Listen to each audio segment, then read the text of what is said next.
Hello everyone and welcome back to Wayna's World. So we're gonna jump right into this video. I am showing you guys footage of the before progress of the living room that I designed.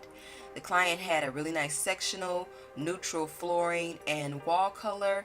From there I took all of the measurements and I wrote them down in my iPad, and I hit the internet and the stores to figure out what type of style we were going to do with this room. So once I sent the client all of the options and found all of the different pieces from Amazon, Home Goods, Ross, you name it. So once everything rolled in, I made some final changes by adding a white border to the bottom third of the wall, and then I ended up changing out my rug. I found this really nice one at Home Goods and it just tied everything in.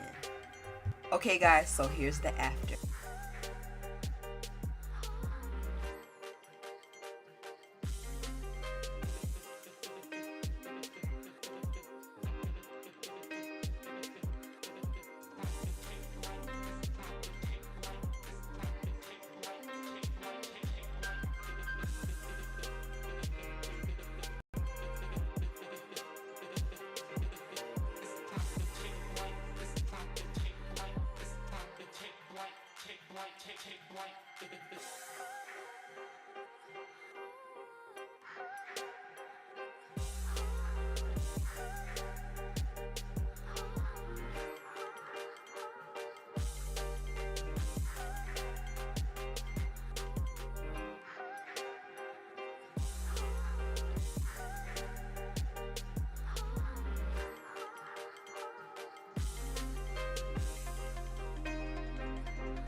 And that's a wrap, guys.